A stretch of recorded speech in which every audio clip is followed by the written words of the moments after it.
Hello, everybody, and welcome back to the Money Down podcast. Now, as you can see, we got a nice little improved setup. We got the new microphone here.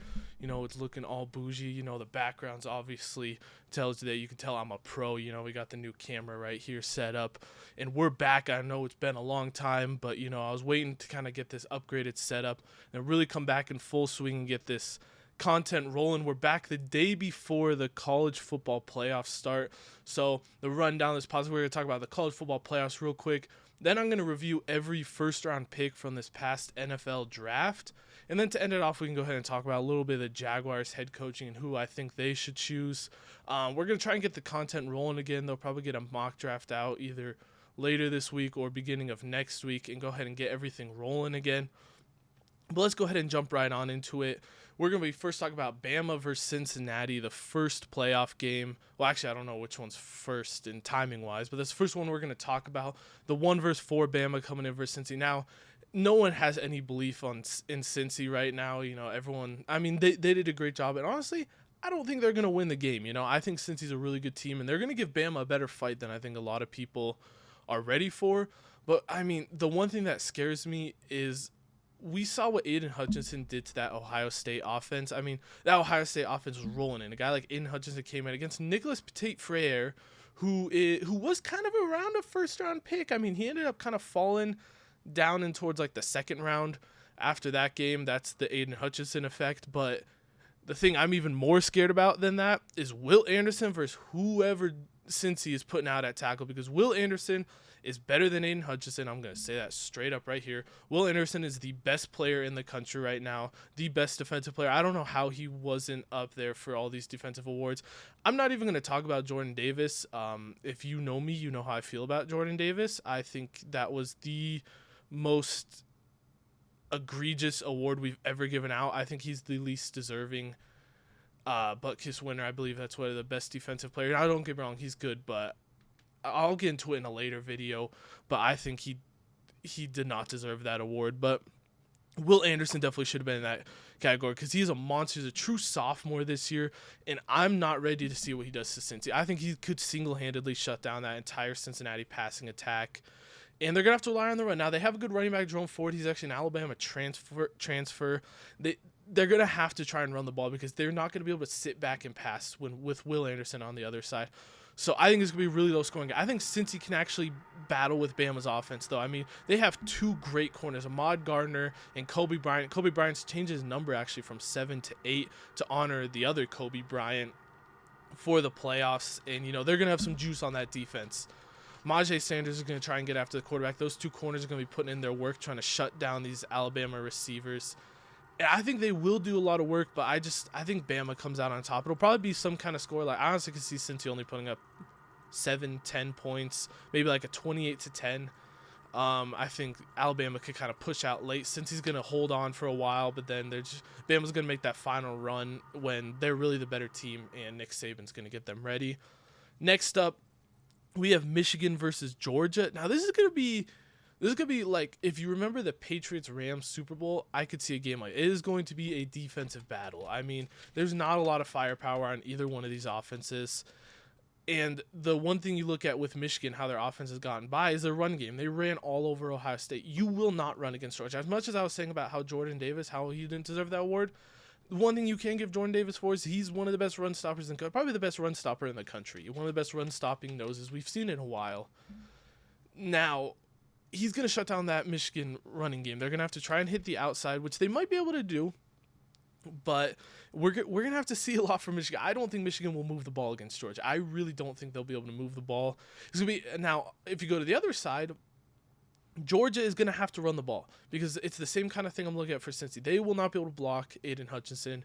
They're not going to be able to sit back and pass. So they are going to have to run the ball, and that's going to be the key. If Georgia can run the ball, they're going to win this game easily. But if Georgia is struggling running the ball, this is going to be a dogfight. I could see like a 13-6 outcome, maybe a pick 6 in there ends up winning the game for one of the teams. It's going to be ugly. In the end, I think I'm still going to have to I'd still go with Georgia in the end just because I just don't think Michigan – I think Michigan is a little overrated. They're a great team, But like we saw what happened against Michigan State. I mean, if Georgia can get their running game going, it's going to be a repeat of that game. So that's just kind of how I see it, because they have an actual defense. The reason they blew out a team like Ohio State, that was such a good team, is because the Ohio State could not stop the run. If Ohio State could have stopped the run, they would have won that game easily, but they could not stop the run. Georgia will be able to stop the run, and I just don't see Michigan having much success outside of that. Now we're going to go ahead and get on to the review of every first-round pick. So I'm going to go through every first-round pick of the 2021 NFL Draft, and I'm going to go ahead and give them a grade on 1 to 5. 5 being, they're set. Like, you definitely made the right pick. 4 being, you probably made the right pick, but, maybe we have to see a little more, but it's still really good. That was a really good pick. 3 being, it was a good pick, but maybe they could have gone somewhere else. 2 being, yeah, you probably should have gone somewhere else. They might be all right, but you should have gone somewhere else. And 1 being, yeah, you made the wrong pick. So we're going to go ahead and go through every pick like that. Now, I am going to have to give out some NAs, some not applicable, because some of these players haven't really played a lot, and we kind of still need to see more from them. But we're just going to go ahead and get right on the top. Number 1, Trevor Lawrence. I've seen a lot of things online about Trevor Lawrence. He's only thrown 1 touchdown in the past 6 games, which is actually pretty concerning. But it has, I mean, not a lot of quarterbacks would succeed with what's been going on. I mean, Urban Meyer's kicking dudes. He's partying with the ladies late at night. He gets kicked off the team. Their offensive coordinator, who knows what he's doing? I saw some very questionable play calls. Trevor Lawrence is out there spiking the ball with 30 seconds left on a 3rd down. It's a mess in Jacksonville. So I'm going to give Trevor Lawrence still 4, though. We have seen the high end from Trevor Lawrence. We've seen the throws. We've seen the back corner of the end zone fitting it over a dude where you can only throw that ball in one spot, and he is hitting those throws. I still giving him a 4. I'd like to give him a 5.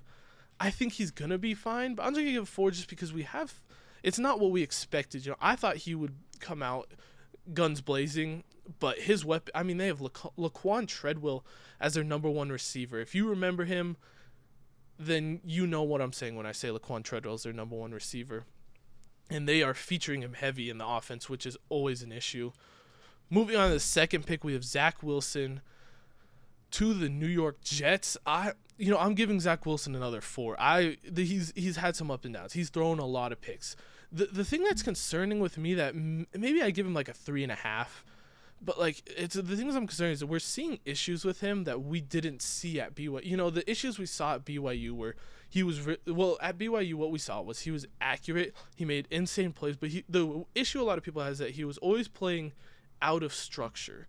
He's not really going to sit there, go through his reads, and make the play. He was going to, those Mahomes plays, a rollout, break a tackle, chuck a ball 50 yards deep and complete it. We've seen those plays. You saw that insane run he had against Jacksonville. Those are the kind of plays that he can make.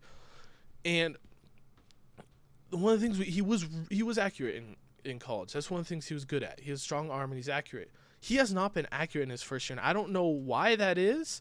It's weird because he's digressed from things that we've seen at BYU, which is one of the things that kind of concerns me, but at the same time we've seen him do it, so it's also not too concerning because it's kind of a mess there. Another place where it's a mess. We've seen a little bit of talent. I'd like to have seen more, but I'd like to give him some more time because you've seen some high-end plays. We haven't seen a lot of high-end plays, but we've seen some. It's giving me some hope that I think he can still be fine there. Next up, pick 3, we have Trey Lance. I'm going to give Trey Lance an NA, a not applicable, because we just haven't seen it. He made 1 start. It looked a little bit rough, but, every rookie's first starts are rough. I think one of the things that has been an issue with this draft class is this draft class had high-end talent. We've seen glimpses, but, Zach Wilson and Trey Lance were not drafted to come out and be the offensive rookie of the year. Those dudes, we knew they were projects. They had insane talent, but they went to BYU and North Dakota State. We knew they were going to be projects. I don't know why everyone forgets that Mack Jones was supposed to be the NFL-ready guy in the draft. That's why he's looking like the offensive rookie of the year. He's coming out hot. He's obviously, now I'm going to say he's better than a lot of us thought, but he was supposed to be that guy. We knew he would come out hot. We knew Zach Wilson and Trey Lance would take some time, but everyone just has this thing in their mind that they need to see it right away. we need to give these guys some time. They're going to be fine. They were projects coming out. Projects aren't supposed to be good in their first year. There's a reason Patrick Mahomes sat his first year. He was a project. He didn't even play his rookie year. So I think we need to give these guys some more time.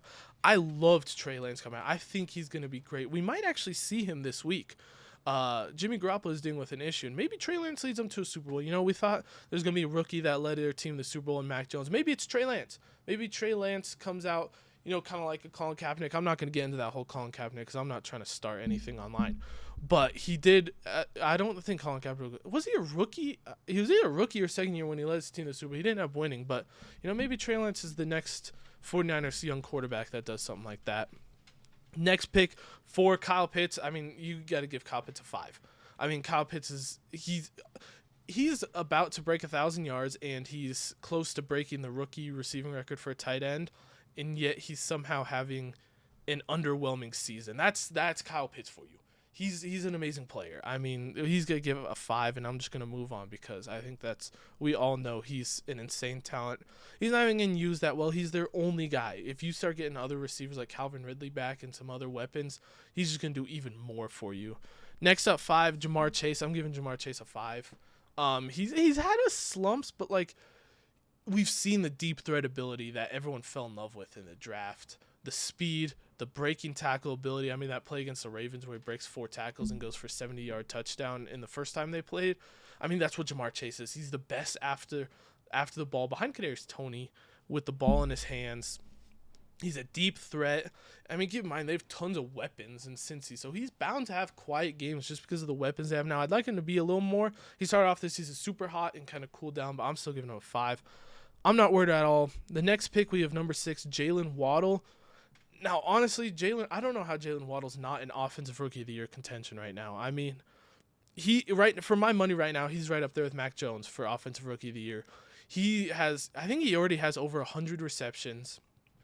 Tua cannot throw the ball deep, which is Jalen Waddle's arguably his best ability is the deep threat. But he's making it work with these underneath and mid routes. I think he definitely needs to be in rookie of the year. He is a 5. I don't know if I said that already. He's a 5. I'm not worried about Jalen Waddle. He is what we thought he would be. Now, we haven't seen the injury issues pop up, which is what had some people concerned. He's looked great. I mean, he's the talent that we all knew. Now, should the Dolphins still have traded up for him? That's a different conversation. I'm going to say no, you don't trade up for a receiver, especially giving away next year's first-round pick, which isn't looking as bad now. It was a top 5 pick for a while, and as an Eagles fan, I wish it was still a top 5 pick. But they've had the most cupcake schedule in the league the last couple weeks, so I'm not too worried about it. Next up, on to pick 7, we have Penei Sewell, who I'm going to give a 5. He had a weird kind of start. You know, he starts at right tackle, struggles a little, moves to left tackle once Taylor Decker gets hurt, and he balls out at left tackle. He's one of the highest graded. Taylor Decker comes back, he has to move back to right tackle, and then he's kind of settled in as right tackle. And the fact that he has that versatility, because it's really hard. People underestimate how hard it is when you've played left tackle your whole life to go play right tackle. It's a whole different footwork, stance, you know, different kind of blocking schemes and stuff.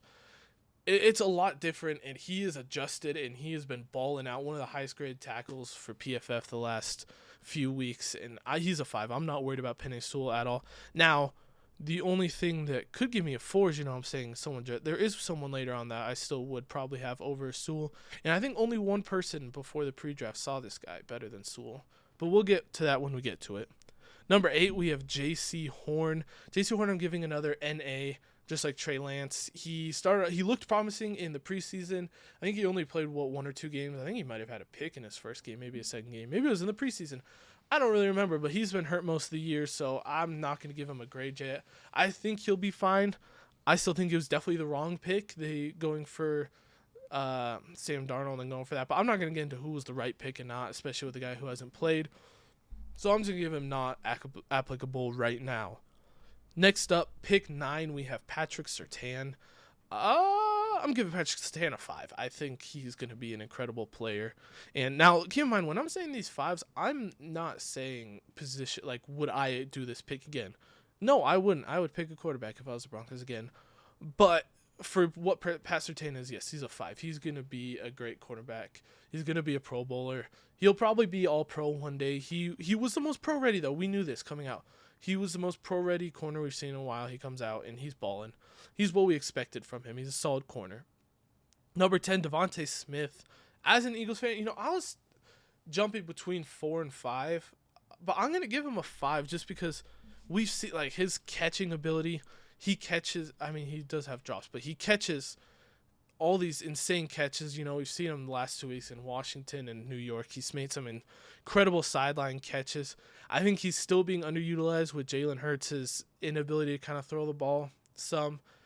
So, I think there's still more that we haven't even seen from him because of the Eagles' offense. They're running the ball a lot.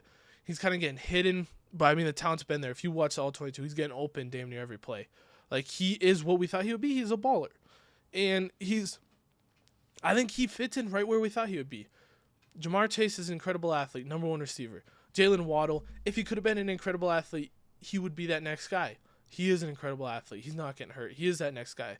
Devante Smith is that 3rd receiver who's still really good. He's a top 10 pick. I do think he is still the 3rd best receiver out of this draft class.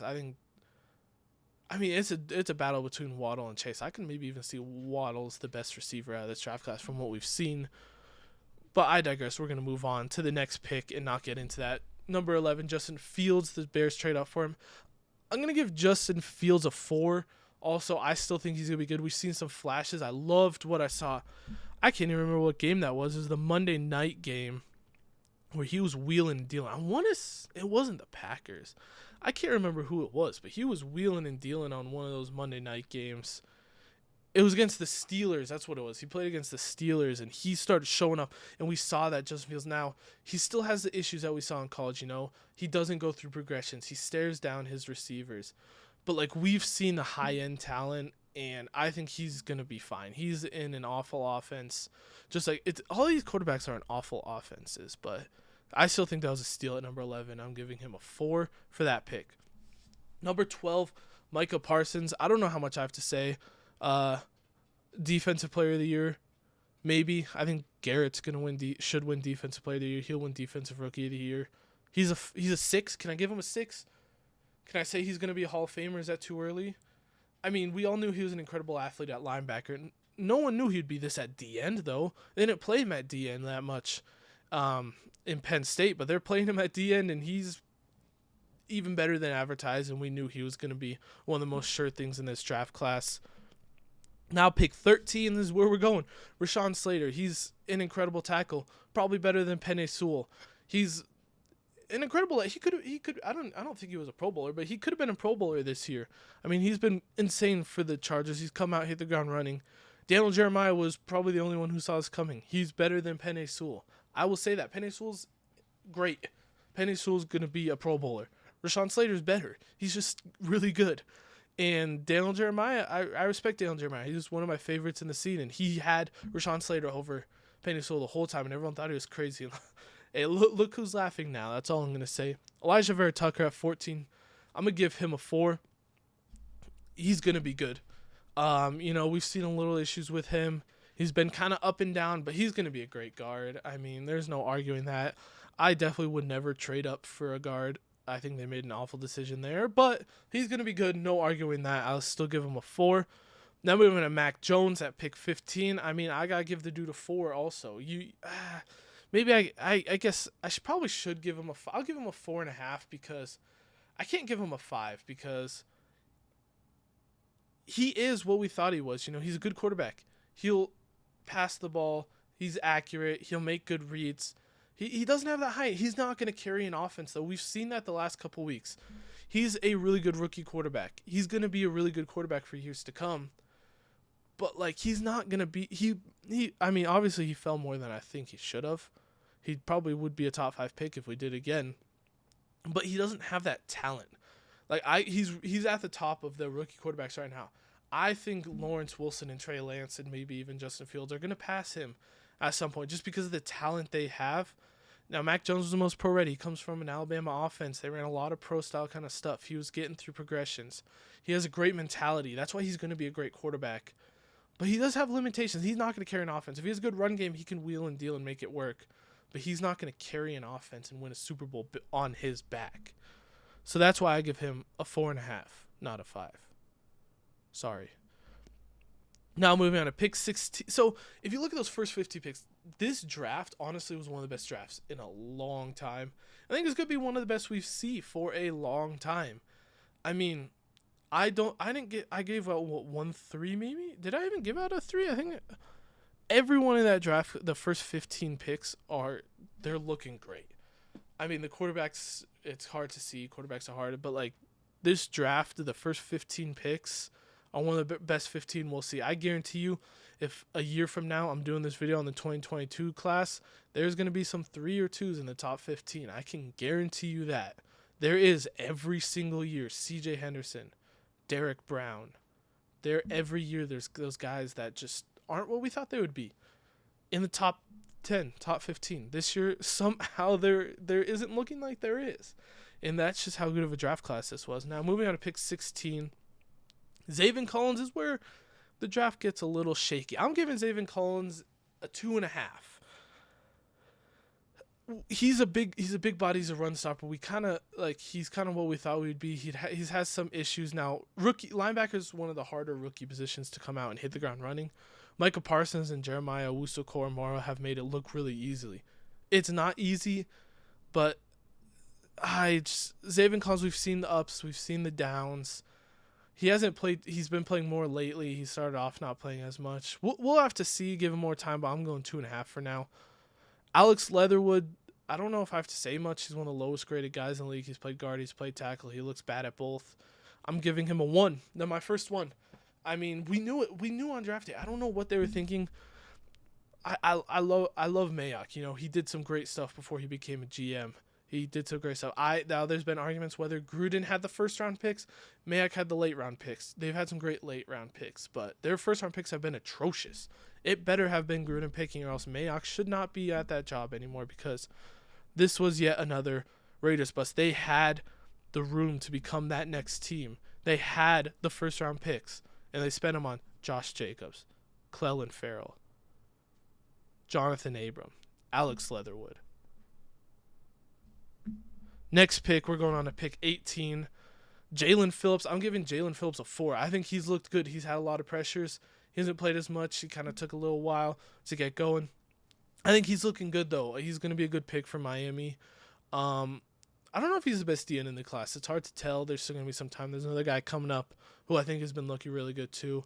I give him a 4, though. I really like what I've seen from Jalen Phillips. I think he'll be good in the future. Next up, pick 19, Jamin Davis. I'm giving a 2. He's had his issues. He was really raw. He was definitely overdrafted. He definitely should not have gone. I don't even know if maybe late, maybe like back end of the first or second, because he was a project. He was really athletic. He didn't do much at Kentucky, but he was just really athletic. And so he went, and that's what he is in the league too. He's not great at covering. Doesn't have great instincts. He's athletic, but I mean, those are the issues we'll see. So I'll have to give him some years. He still could be good. I'll have to give him some years, but it has not looked great so far from Jamin Davis. Next up, Kadarius Toney. Kadarius Toney is one of the hard ones because we've seen the talent, but we've also seen they haven't.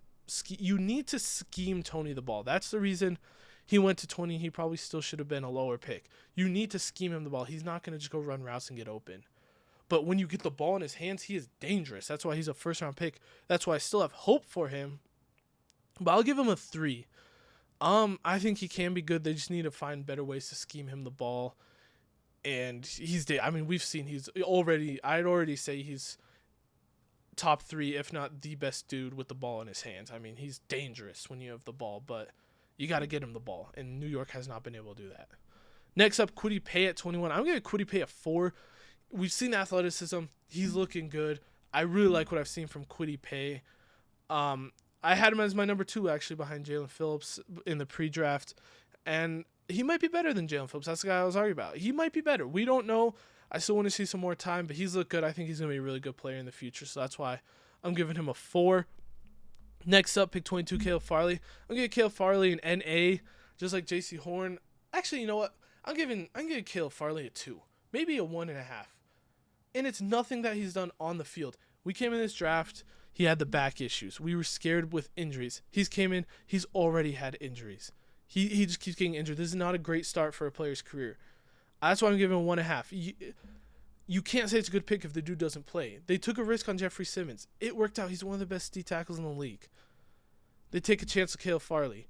You still got to give it time, but it's just some dudes just get injured, and some dudes they just can't help it. They just get injured a lot, and that's just how their bodies are.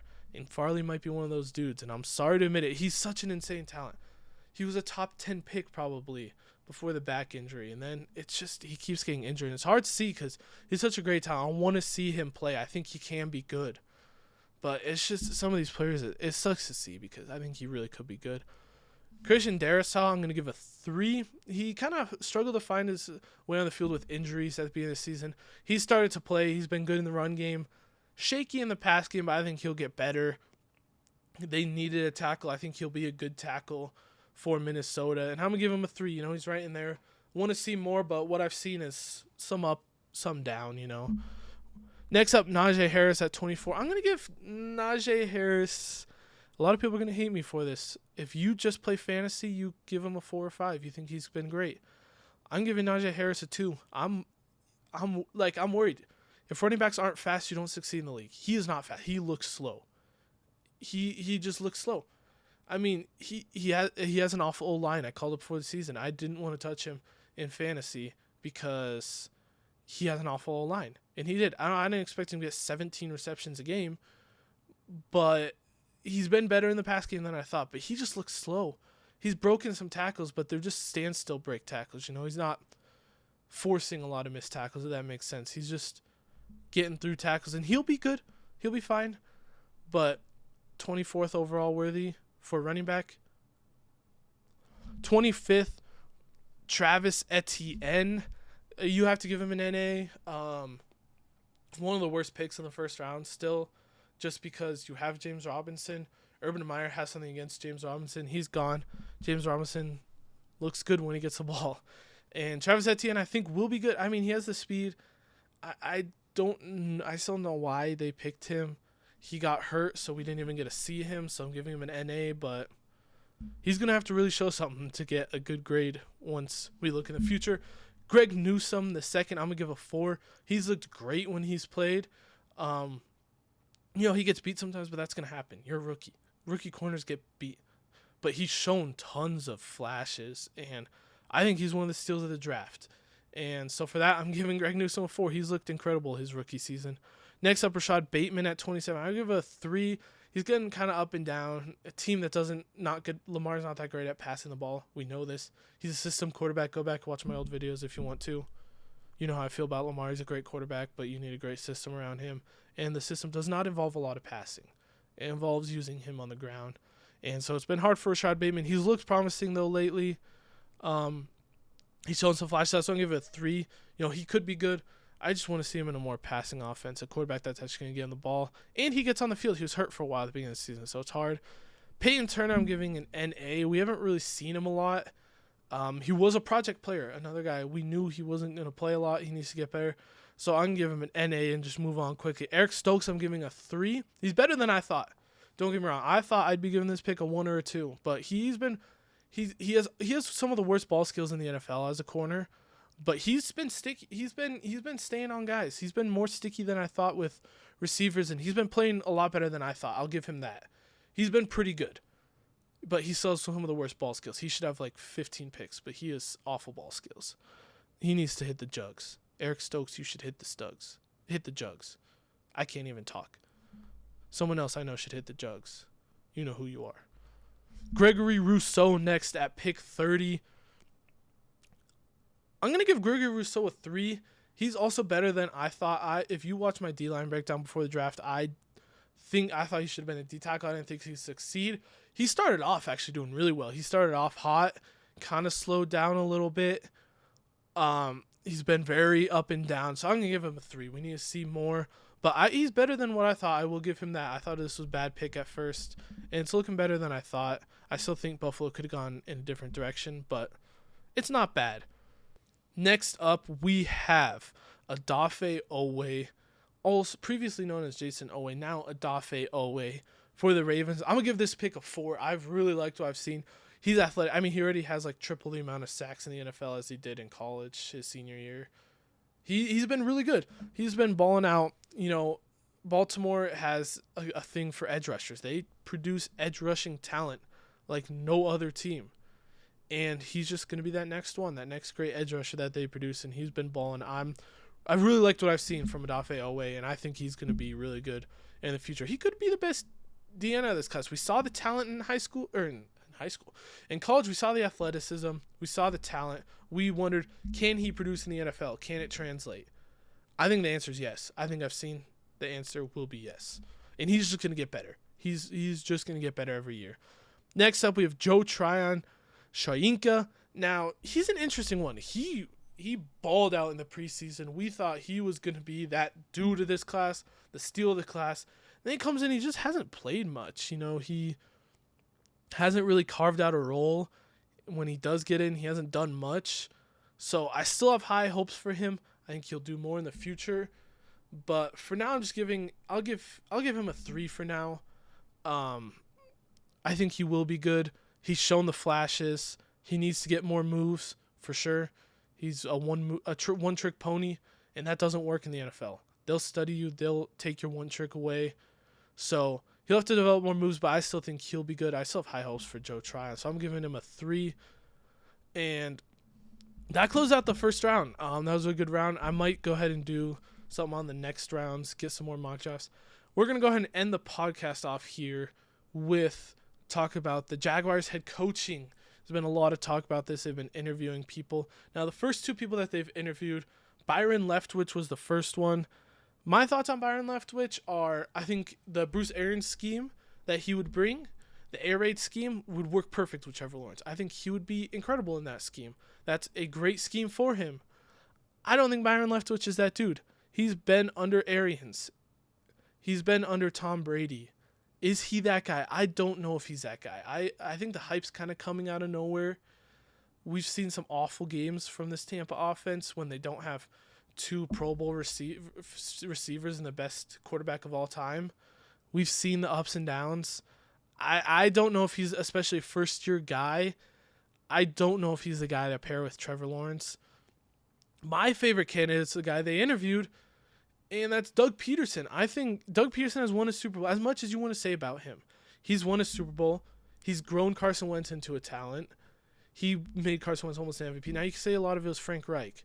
Doug Peterson was still in that building. He's done it. He has that experience. He can probably get a pretty good staff together. I would like to hope, even though he had an awful staff. If he comes in with that staff he was trying to bring in with Philly, that's one of the reasons I think he got booted out of Phillies, because the staff was awful that he was trying to bring. I think he could recruit a staff, though. And I think they need someone with structure who's going to... It was such a mess this year. They need someone who knows what they're doing, has experience, who will come in and... I don't think they should get a first-year head coach. I don't think they should. Now, I'll mention 2 guys at the end that I think if they were to go first-year head coach, they should go.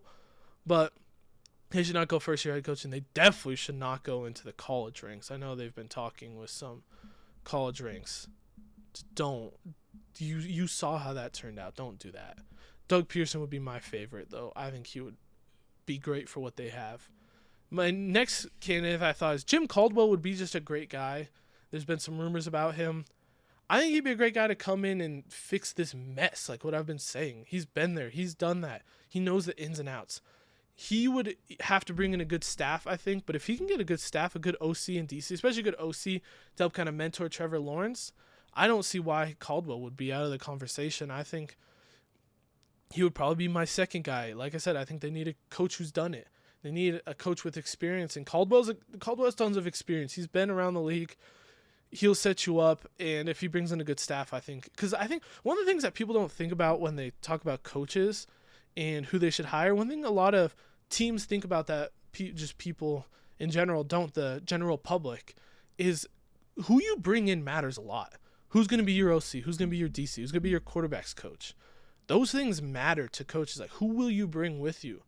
And Caldwell could probably get another guy who could get a good staff. I think that's why someone like Joe Brady, Brian Daboll maybe didn't get the opportunities in Bieniemy. Maybe they didn't get the Bieniemy. I don't know. I think he could get a good staff. But like those other guys, I think part of the reason they didn't get head coaching gigs is because they probably, like, who's Joe Brady going to bring in? I don't think he has those guys that he could bring in with not a lot of experience and connections in the NFL ranks, they don't have those guys they could bring in and have that coaching staff, because that's a really important thing, is who will you bring, because you're not the only guy coaching. OC and DC are just as important.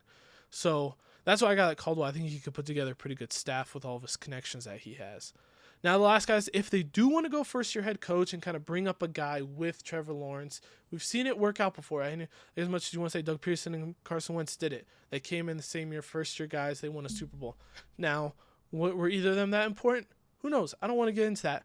But we've seen it work. If they do want to go that way, I'd say Daboll and Bieniemy are the best options. They've worked with those young quarterbacks, Allen and Mahomes. We've seen them come up. Both really creative play callers. They could get the most out of Trevor Lawrence. That's what you got to do.